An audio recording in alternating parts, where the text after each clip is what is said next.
Sir ನಮಸ್ಕಾರ. ಇವತ್ತಿನ ಈ ಒಂದು ಸೆಲೆಕ್ಷನ್ ಬಗ್ಗೆ ಒಂದು ಮಾಹಿತಿ.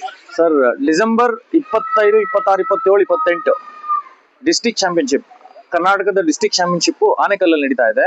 ಅದಕ್ಕೆ ಬೆಂಗಳೂರು ಟೀಮ್ನ ಸೆಲೆಕ್ಷನ್ ಇವತ್ತು ನಾವು ಮಾಡ್ತಾ ಇದೀವಿ. ಇದು ಸೀನಿಯರ್ ಟೀಮ್ ಸೆಲೆಕ್ಷನ್ ಇವತ್ತು ಇಟ್ಕೊಂಡಿದ್ದೀವಿ. ಸರಿಸುಮಾರು ಒಂದು 56 ಜನ ಸೆಲೆಕ್ಷನ್ ಬಂದಿದ್ದಾರೆ. ಅದ್ರಲ್ಲಿ ನಾವು ಒಂದು 23 24 ಜನ ಸೆಲೆಕ್ಟ್ ಮಾಡಿ ಅವ್ರಿಗೊಂದು ಕ್ಯಾಂಪ್ ಮಾಡ್ತೀವಿ. ಕ್ಯಾಂಪ್ ಮಾಡಿ ಅದ್ರಲ್ಲಿ 14 ಜನ ಸ್ಟೇಟ್ ಚಾಂಪಿಯನ್ಶಿಪ್ಗೆ ಪಾರ್ಟಿಸಿಪೇಷನ್ಗೆ ಹೋಗ್ತಾರೆ. ಕ್ಯಾಂಪ್ ಎಲ್ಲಿ ಮಾಡ್ತೀವಿ ಸರ್? ಕ್ಯಾಂಪ್ ಈಗ ಸದ್ಯಕ್ಕೆ ಕಂಠೀರವ ಸ್ಟೇಡಿಯಂ ಅಲ್ಲಿ ಒಂದು 10 ದಿವಸ ಮಾಡಿ, ಇನ್ನೊಂದು 10 ದಿವಸ ಆನೇಕಲ್ಲಲ್ಲೇ ಮಾಡೋಣ ಅಂತ ಯೋಚನೆ ಮಾಡ್ತಾ ಇದೀವಿ. ಯಾಕಂದ್ರೆ ಅದೇ ಓನ್ ಗ್ರೌಂಡ್ ಅಲ್ಲಿ ಪ್ರಾಕ್ಟೀಸ್ ಮಾಡಿದ್ರೆ ಹುಡುಗರಿಗೆ ಒಂದ್ ಸ್ವಲ್ಪ ಅಡ್ಜಸ್ಟ್ ಆಗುತ್ತೆ ಅನ್ನೋ ಕಾರಣಕ್ಕೆ 10 ದಿವಸ ಅಲ್ಲೇ ಮಾಡೋಣ ಅಂತ ಯೋಚನೆ ಮಾಡ್ತಾ ಇದೀವಿ ಸರ್. ಕಬಡ್ಡಿ ಬಗ್ಗೆ ಈಗ ಯೂತ್ ಅಲ್ಲಿ ಹೇಗಿದೆ ಸರ್ ಜಾಗೃತಿ? ಸರ್, ಕಬಡ್ಡಿ ಬಗ್ಗೆ ಹೇಳ್ಬೇಕು ಅಂದ್ರೆ ಮೊದಲು ನಮ್ಗೊಂದಷ್ಟು ಲಿಮಿಟೆಡ್ ಇತ್ತು, ಈಗ ಅನ್ಲಿಮಿಟೆಡ್ ತರ ಆಗೋಗಿದೆ. ಅಂದ್ರೆ ಮೊದಲು ಸೆಲೆಕ್ಷನ್ಗೆಲ್ಲ ಒಂದ್ ಸ್ವಲ್ಪ ನಮ್ಗೆ ಸ್ವಲ್ಪ ಲಿಮಿಟೆಡ್ ಆಗಿರ್ತಿದ್ವಿ. ಇಡೀ ಕರ್ನಾಟಕದಿಂದ ಸೇರಿ ಬರ್ತಿದ್ರು. ಈಗ ಕರ್ನಾಟಕ 32 ಜಿಲ್ಲೆಗಳಾಗಿ ಡಿವೈಡ್ ಆಗಿದೆಯಲ್ಲ, ಎಲ್ಲಾ ಜಿಲ್ಲೆಗಳಲ್ಲೂ ಅಸೋಸಿಯೇಷನ್ ಇರೋದ್ರಿಂದ ಸೊ ಹುಡುಗರೆಲ್ಲ ಅಲ್ಲಲ್ಲೇ ಸೆಲೆಕ್ಷನ್ಗೆ ಹೋಗ್ತಾರೆ. ಆದ್ರೂ ಒಂದ್ ಕಾಲದಲ್ಲಿ ಒಂದು 200 ಜನ ಇಡೀ ಕರ್ನಾಟಕಕ್ಕೆ ಬರ್ತಿದ್ರು. ಈಗ ಬೆಂಗಳೂರು ಒಂದರಲ್ಲೇ ಒಂದು 200ರಿಂದ 250 ಜನ ಸೆಲೆಕ್ಷನ್ ಬರ್ತಾರೆ. ಸೊ ಹಂಗಾಗಿ ಕಬಡ್ಡಿ ತುಂಬಾನೇ ಬೆಲೆ ಬಂದಿದೆ, ಎಲ್ಲೋ ಹೋಗ್ತಿದೆ ಸರ್ ಕಬಡ್ಡಿ. ಪ್ರೋ ಕಬಡ್ಡಿ ಬಂದ್ಮೇಲಂತೂ ತುಂಬಾನೇ ಚೆನ್ನಾಗಾಗ್ತಿದೆ. ಯೂತ್ ಒಂದು ಸಂದೇಶ ಕೊಡ್ತೀವಿ ಸರ್. ಚೆನ್ನಾಗಿ ಆಡಿದ್ರೆ ಈಗಂತೂ ಮೊದಲಿಗಿಂತ ಈಗ ತುಂಬಾ ಆಪರ್ಚುನಿಟೀಸ್ ಇದೆ. ಪ್ರೋ ಕಬಡ್ಡಿಲಂತೂ ದುಡ್ಡು ಮತ್ತೆ ಫೇಮ್ ಎಲ್ಲ ಸಿಗ್ತಿದೆ. ಹಾಗೆ ಅದು ಕೆಳಗಡೆ ಬಂದಾಗ ಕರ್ನಾಟಕ ಕಬಡ್ಡಿ ಲೀಗ್, ಅದು ಬಿಟ್ಟು ಇಲ್ಲೇ ಇನ್ನು ನಮ್ಮ ಲೋಕಲ್ ಆರ್ಗನೈಸರ್ಸ್ ಪ್ರೋ ಕಬಡ್ಡಿ ಅಂತಾನೆ ಮಾಡ್ತಾರೆ. ಅವರು ಒಂದು 8 10 ಟೀಮ್ ತಗೊಂಡು ಅವರು ಪ್ರೋ ಕಬಡ್ಡಿ ಮಾದರಿಯಲ್ಲೇ ಪ್ಲೇಯರ್ ಗಳನ್ನ ಬಿಡ್ ಮಾಡಿ ಮಾಡ್ತಿದ್ದಾರೆ. ಸೊ ಹಂಗಾಗಿ ಎಲ್ಲರೂ ಬನ್ನಿ, ಕಬಡ್ಡಿ ಆಡಿ ಗೇಮ್ನ ಇನ್ನು ಒಲಿಂಪಿಕ್ಸ್ ಹೋಗೋ ತರ ಮಾಡಿ ಅಂತ ಸಂದೇಶ ಇದೆ.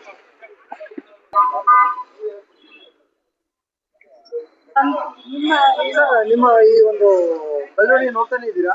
ಇತ್ತೀಚಿನ ಒಂದು ಯುವಕರಲ್ಲಿ ಕಬಡ್ಡಿ ಬಗ್ಗೆ ತುಂಬಾ ಆಸಕ್ತಿ ಬೆಳೀತಾ ಇದೆ. ಸೊ ನೀವು ಈಗಿನ ಹುಡುಗರಿಗೆ ಕಿವಿ ಮಾತೇನಾದ್ರು ಹೇಳ್ಬೇಕು ಅಂತಂದ್ರೆ ಹೇಳಿ ಸರ್. ಕಬಡ್ಡಿ ಯಾವತ್ತು ಯಾರು ಕೈ ಬಿಡೋದಿಲ್ಲ. ಯಾಕಂದ್ರೆ ಕಬಡ್ಡಿಲಿ ಮೇನ್ ಬೇಕಾಗಿರೋದು ಫಿಟ್ನೆಸ್ ಮತ್ತೆ ಡಿಸಿಪ್ಲಿನ್ ಮತ್ತೆ ಅವನ ಆರೋಗ್ಯ. ಇದು ಯಾವತ್ತು ಅವ್ನು ಚೆನ್ನಾಗಿ ಇಟ್ಕೊಂತಾನೋ ಅವನು ಏನ್ ಬೇಕಾದ್ರೂ ಸಾಧಿಸ್ಬೋದು. ಇವತ್ತೊಂದ್ ದಿವಸ ಒಳ್ಳೊಳ್ಳೆ ಅವಕಾಶಗಳು ಸಿಗ್ತಾ ಇದೆ. ಪ್ರೋ ಕಬಡ್ಡಿಲಿ ಸುಮಾರು ನಾವು ಆಡೋ ಟೈಮಲ್ಲಿ ನಮ್ಮ ಗುರುಗಳಾದಂತ ಇವ್ರ ಕೈ ಕೆಳಗಡೆ ನಾವು ಆಡಿದ್ದು. ಅವಾಗೆಲ್ಲ ನಮ್ಗೆಲ್ಲ ಸ್ವಲ್ಪ ಕಮ್ಮಿ ಇತ್ತು, ಆರ್ಥಿಕ ಅಂತಂದ್ರೆ ಸ್ವಲ್ಪ ಹಿಂದಿತ್ತು. ಇವಾಗ ಸುಮಾರು ಒಂದು 2.5 ಕೋಟಿ 3 ಕೋಟಿ ಒಬ್ಬೊಬ್ಬ ಪ್ಲೇಯರ್ ಬಿಡ್ ಆಗ್ತಾನೆ ಪ್ರೋ ಕಬಡ್ಡಿಲಿ. ಹಾಗಾಗಿ ಅವ್ನ್ ಲೈಫ್ ಸೆಟ್ಲ್ ಆಗುತ್ತೆ. ಅವ್ನ್ 3-4 ಸೀಸನ್ ಆಡಿದ್ರೆ ಸಾಕು, ಲೈಫ್ ಸೆಟ್ಲ್ ಇದ್ದಂಗೆ. ಅದಾದ್ಮೇಲೆ ಬಂದ್ಮೇಲೆ ಅವ್ನಿಗೆ ಒಂದು ಒಳ್ಳೆ ಉದ್ಯೋಗ ಅವಕಾಶ ಸಿಗುತ್ತೆ. ಈಗೇನಂತಂದ್ರೆ ವರ್ಲ್ಡ್ ಕಪ್ ಮತ್ತೆ ಇಂಡಿಯಾದಲ್ಲಿ ಮೆಡಲಿಸ್ಟ್ ಆಗಿದ ತಕ್ಷಣ ಅವ್ನಿಗೆ ಕ್ಲಾಸ್ ಬಿ ಕೊಡ್ತಾರೆ, ಪೋಸ್ಟಿಂಗ್ ಕೊಡ್ತಾರೆ ಗೌರ್ಮೆಂಟ್ ಎಂಪ್ಲಾಯ್. ಮೊದ್ಲಾರ ಯಾವ್ದಾರ ಇಂಡಿಯಾ ಆಡಿದ್ರು ಕ್ಲರ್ಕ್ ಗೀರ್ ಕೊಡೋರು, ಇವಾಗ ಹಂಗಲ್ಲ. ಇವಾಗ ಕ್ಲಾಸ್ ಬಿ ಅವನು ಇದಾಗ್ಬೋದು, ನೌಕರಿ ತಗೋಬಹುದು. ಹಾಗಾಗಿ ಉತ್ತಮವಾದಂತ ಅವಕಾಶಗಳಿದೆ. ಅದನ್ನ ಸದೃಢವಾಗಿ ತಗೊಂಡು ಎಲ್ಲಾ ಯಂಗ್ಸ್ಟರ್ಸ್ ಹುಡುಗರು ಕ್ರಿಕೆಟ್ ಆಡ್ಲಿ, ನಾನು ಬೇಡ ಅಂತ ಹೇಳೋದಿಲ್ಲ. ಗೇಮ್ ಅನ್ನೋದು ಅವ್ರವ್ರ ಇಚ್ಛೆ.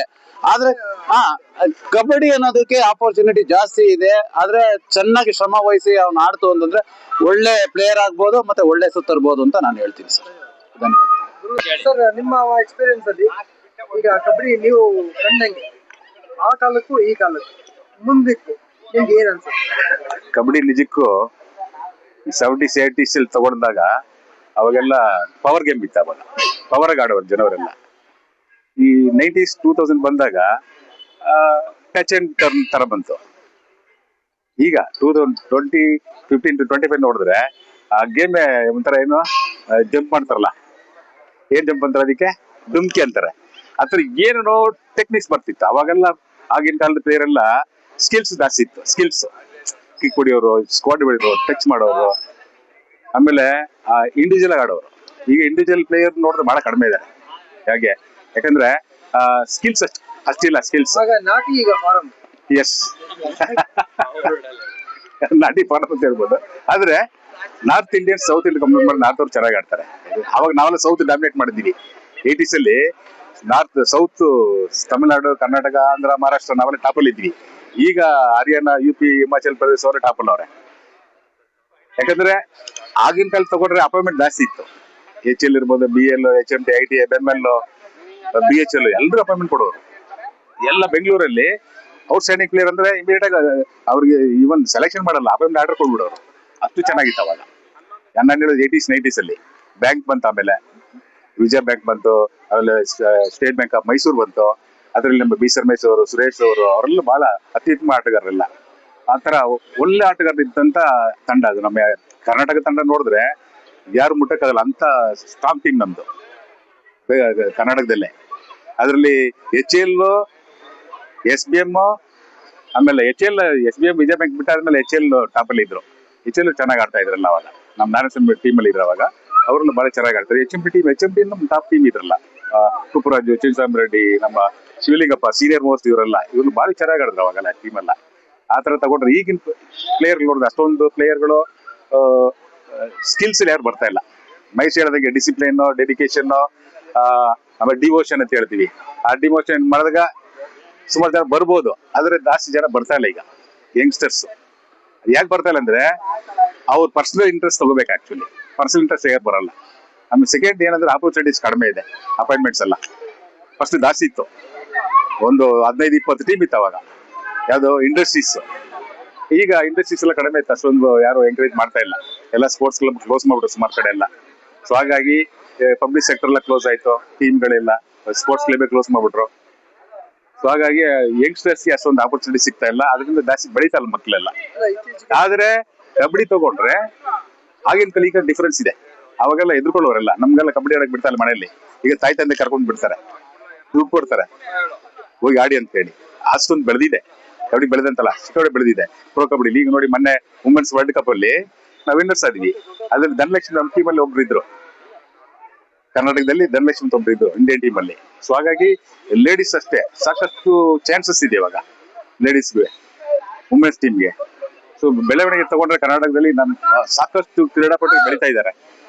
ವಿಶೇಷವಾಗಿ ನಮ್ಮ ರೂರಲ್ಸ್ ಕಡೆ, ಬೆಂಗಳೂರಿಗಿಂತ ಡಿಸ್ಟಿಕ್ ಕಡೆ ಸಾಕಷ್ಟು ಜನ ಬೆಳೀತಾ ಇದ್ದಾರೆ ಈಗ ನೋಡಿ. ಅವಾಗೆಲ್ಲ ಕರ್ನಾಟಕದಲ್ಲಿ 10 ಜನ ಬೆಂಗಳೂರು ಟೀಮ್ ಪ್ಲೇಯರ್ ಇದ್ರೆ 2 ಮಾತ್ರ ಡಿಸ್ಟಿಕ್ ಇರೋರು. ಈಗ ಡಿಸ್ಟಿಕ್ 10 ಜನ ಅವರೇ, ನಾವು 2 ಇದ್ದೀವಿ. ಆತರ ಬೆಳೆದಿದೆ, ನಿಜವಲ್ಲ ಚೆನ್ನಾಗಿ ಬೆಳೆದಿದೆ. ಆ ಪರ್ಸೆಂಟೇಜ್ ನೋಡಿದ್ರೆ ಅವಾಗ ನಾವು 80% ಬೆಂಗಳೂರು ಇದ್ರು, 20% ಡಿಸ್ಟಿಕ್ ಇದ್ರು. ಈಗ ಡಿಸ್ಟಿಕ್ ತಗೊಂಡ್ರೆ ಡಿಸ್ಟಿಕ್ 80%, ನಾವು 20% ಆಗಿದ್ದೀವಿ. ಅದ್ರ ಚೆನ್ನಾಗಿ ಬೆಳೆದಿದೆ ಕರ್ನಾಟಕದಲ್ಲಿ, ಸಾಕಷ್ಟು ಜನ ಬೆಳೆದಿದ್ದಾರೆ ಮಕ್ಕಳೆಲ್ಲ ಡಿಸ್ಟಿಕ್ ಅಲ್ಲಿ. ಡಿಸ್ಟಿಕ್ ಚೆನ್ನಾಗಿ ಅವ್ರು ಈಗ, ಸ್ಪೆಷಲಿ ಬೆಳಗಾವಿ, ಬಾಗಲಕೋಟೆ, ದಕ್ಷಿಣ ಕನ್ನಡ, ಈ ಕಡೆ ಮಂಡ್ಯ, ಮೈಸೂರು, ಬೆಳಗಾವಿ ಎಲ್ಲ ಚೆನ್ನಾಗಿದೆ ಹುಡುಗರೆಲ್ಲ, ಭಾರಿ ಚೆನ್ನಾಗಿದೆ ಹುಡುಗರೆಲ್ಲ ನೋಡಿ. ಈಗ ಮೊನ್ನೆ ಪ್ರೋ ಕಬಡ್ಡಿಯಲ್ಲಿ ಒಬ್ಬ ಗಣೇಶ್ ಅಂತೇಳಿ ವಿಜಯಪುರ ಹುಡುಗ, ಸತ್ಯಪ್ಪ ಅಂದ್ಬಿಟ್ಟು ಒಬ್ಬ ಬಾಗಲಕೋಟೆ ಹುಡುಗ, ಅವ್ರಿಬ್ರು ಪ್ರೋ ಕಬಡ್ಡಿ ಆದ್ರು ಮೊನ್ನೆ ಬೆಂಗಳೂರು ಬುಲ್ಸ್ಗೆ. ಆತರ ಚೆನ್ನಾಗಿ ಬೆಳೀತಾ ಇದ್ದಾರೆ. ನಾವು ಬಿ ರಮೇಶ್ ಅವರು ಆಪರ್ಚುನಿಟಿ ಕೊಡ್ತಾ ಇದ್ದಾರೆ, ಯಾರು ನೋಡ್ತಾ ಇದ್ದಾರೆ, ಯಾರು ಚೆನ್ನಾಗಿ ನಾನು ವಿಜಯ ಕರ್ಗಳು ಹಾಕ್ಸಿ ಬಾ ಅಂತಾರೆ. ಅಷ್ಟು ಆಪರ್ಚುನಿಟಿ ಕೊಟ್ಟರು ಮಕ್ಕಳು ಬೆಳಿಬೇಕು, ಆಪರ್ಚುನಿಟಿ ಇದೆ. ಹಾಗಾಗಿ ಈಗಿನ ಕಾಲದ ಯಂಗ್ಸ್ಟರ್ಸ್ ಓನ್ ಇಂಟ್ರೆಸ್ಟ್ ತಗೊಂಡು ಆಡಿದ್ರೆ ಆಟೋಮೆಟಿಕ್ ಬೆಳಿತಾರಲ್ಲ. Thank you. ಸುಮಾರು ನ್ಯಾಷನಲ್ಸ್ ಆಡಿದ್ದೀನಿ, ಮತ್ತೆ ಕರ್ನಾಟಕ ಟೀಮ್ಗೆ ಕೋಚ್ ಮಾಡಿದ್ದೀನಿ. ಆಮೇಲೆ 1982 ಏಷ್ಯನ್ ಗೇಮ್ಸ್ ರೆಪ್ರೆಸೆಂಟ್ ಮಾಡಿದ್ದೆ. ಅವಾಗೇ ಇಂಟರ್ನ್ಯಾಷನಲ್ ಇಂಟ್ರಡ್ಯೂಸ್ ಆಗಿತ್ತು. ಫಸ್ಟು 4 ಟೀಮ್ ಬಂದಿತ್ತು ಔಟ್ ಆಫ್ ಕಂಟ್ರಿಯಿಂದ. ಈಗ 156 ಕಂಟ್ರಿ ಆಡ್ತಾ ಇದೆ. ಮೊನ್ನೆಲ್ಲ ವುಮೆನ್ಸ್ ಮ್ಯಾಚ್ ನಡೀತು, ಅಲ್ಲೂ ಸುಮಾರು ಟೀಮ್ಸ್ ಬಂದಿತ್ತು ಔಟ್ ಆಫ್ ಕಂಟ್ರಿಯಿಂದ ಎಲ್ಲ. ಫಸ್ಟ್ ಸ್ಟಾರ್ಟಿಂಗ್ ಇದಾಗಿದೆ 82ನೇ ಫಸ್ಟು ಇಂಟರ್ನ್ಯಾಷನಲ್ಲು. 86ಇಂದ ಏಷ್ಯನ್ ಗೇಮ್ ಇದಾಯಿತು. ಅಲ್ಲಿಂದ ಇವಾಗ ಕಂಟಿನ್ಯೂಸ್ ನಡೀತಾ ಇದೆ. ಮತ್ತು ಇವಾಗ ಕಾಮನ್ವೆಲ್ತ್ ಗೇಮ್ಸ್ ನಡೀತದೆ 1930ಗೆ, ಅದರಲ್ಲೂ ಕಬಡ್ಡಿ ಇಂಟ್ರಡ್ಯೂಸ್ ಮಾಡ್ತಾವ್ರೆ. ಈಗ ಕಬಡ್ಡಿ ಎಲ್ಲೋ ಹೋಗ್ಬಿಟ್ಟಿದೆ. ನಾನು ಸುಮಾರು ಜನಕ್ಕೆ ಕೋಚ್ ಮಾಡಿದ್ದೀನಿ, ಈವನ್ ಮಮತಾ ಪೂಜಾರಿ, ಮತ್ತು ಸುಮಾರು ಜನ ಅಪಾಯಿಂಟ್ಮೆಂಟ್ ಸಿಕ್ಕಿದೆ. ಮತ್ತು ಕರ್ನಾಟಕ ಟೀಮು ಫೆಡರೇಷನ್ ಕಪ್ಪಲ್ಲಿ ಹಿಸ್ಟ್ರಿನಲ್ಲಿ 2nd ಪ್ಲೇಸ್ ಬಂದಿದೆ. ಒಂದ್ಸತಿ 2 ಸತಿ 3rd ಪ್ಲೇಸ್ ಬಂದಿದೆ. ಅದು ನಾನು ಕೋಚಿಂಗ್ ಮಾಡಿರುವಂಥ ಟೀಮು. ಕಬಡ್ಡಿ ಈಗ ಎಲ್ಲೋ ಹೋಗ್ಬಿಟ್ಟಿದೆ, ಆದರೆ ಪ್ಲೇಯರ್ ಉತ್ಪತ್ತಿ ಆಗ್ತಾ ಇಲ್ಲ. ಮೊದಲ ಥರ ಪ್ಲೇಯರ್ ಇಲ್ಲ. ಮೊದಲೆಲ್ಲ ಸುಮಾರು ಒಳ್ಳೊಳ್ಳೆ ಪ್ಲೇಯರ್ ಇದ್ರು, ಸ್ಕಿಲ್ಸ್ ಇತ್ತು. ಈಗ ಸ್ಕಿಲ್ ಕಮ್ಮಿ ಆಗಿದೆ, ಆಪರ್ಚುನಿಟಿ ಜಾಸ್ತಿ ಇದೆ. ಅದಕ್ಕೆ ನನ್ನ ಅಡ್ವೈಸ್ ಏನಂದರೆ, ಮಕ್ಕಳು ಗೇಮ್ಸ್ ಆಡಬೇಕು, ಮತ್ತು ಇಂಟ್ರೆಸ್ಟ್ ಇರಬೇಕು, ಮತ್ತು ಸೆಲ್ಫಲ್ಲಿ ಗೇಮ್ ಆಡಬೇಕು. ಸೆಲ್ಫ್ ಅಂದರೆ ಅವರೇ ಇಂಟ್ರೆಸ್ಟ್ ಆಗಿ ನಾವೇನು ಕೋಚ್ ಮಾಡ್ತೀವಿ ಅದನ್ನು ಅವರು ತಗೊಂಡು ಅದನ್ನು ಇದು ಮಾಡಬೇಕು. ಆಮೇಲೆ ನಮ್ಮದು HMD ಕಾಲನಿ ಬಾಯ್ಸ್ ಅಂತ ನಮ್ಮದೇ ಟೀಮು. ಆ ಟೀಮಲ್ಲಿ ನಾವು ಸುಮಾರು ವರ್ಷ ಆಡಿದ್ವಿ. ಇವಾಗೂ ನಮ್ಮ ಸೆಕ್ರೆಟರಿ ಇದ್ದಾರೆ ಶೇಖರ್ ಅವರು. ಕಾಲನಿ ಬಾಯ್ಸಲ್ಲಿ ಸುಮಾರು ಜನ ಇಂಟರ್ನ್ಯಾಷನಲ್ ಆಡಿದ್ದಾರೆ. ಗೋಪಾಲಪ್ಪನೂ ಇಂಟರ್ನ್ಯಾಷನಲ್ ಆಡಿದ್ದಾರೆ. ಮತ್ತೆ ನಮ್ದು HMT ಟೀಮ್ ಆಡಿದೆ, ಅದರಲ್ಲೂ 2 ಮೆಂಬರ್ ಇಂಟರ್ನ್ಯಾಷನಲ್ ಆಡಿದ್ದಾರೆ. ಕುಪ್ರಾಜು ಮತ್ತೆ BC ರಮೇಶನು HMT ಇಂದಾನೆ ಫಸ್ಟ್ ಇಂಟರ್ನ್ಯಾಷನಲ್ ಆಡಿದ್ದು. HMT ಟೀಮು 75 ಇಂದ 82 ವರೆಗೂ ಕಂಟಿನ್ಯೂಸ್ ವಿನ್ನರ್ಸ್, ಯಾರು ನಮ್ಗೆ ಹೊಡೆದಿದ್ದೇ ಇಲ್ಲ ಅಂತ, ಅಷ್ಟು ಚೆನ್ನಾಗಿತ್ತು. ಮತ್ತೆ ನಮ್ದು 12 ಜನಕ್ಕೆ ಒಂದು ಬಸ್ ಕೊಡ್ತಾ ಇದ್ರು. ಆ ಥರ ಸಿಚುವೇಶನ್ ಈಗ ಬರಲ್ಲ, ಅಷ್ಟು ಸ್ಕಿಲ್ ಇತ್ತು, ರೀಡಿಂಗು ಕ್ಯಾಚಿಂಗು ಎಲ್ಲ ಇತ್ತು. ಈಗೇನಂದ್ರೆ ಮಕ್ಕಳು ಅವರೇ ಸೆಲ್ಫ್ ಆಗಿ ಇಂಟ್ರೆಸ್ಟ್ ಆಗಿ ಆಟ ಆಡ್ಬೇಕಂತ ಕೇಳ್ಕೊಂತೀನಿ. Thank you.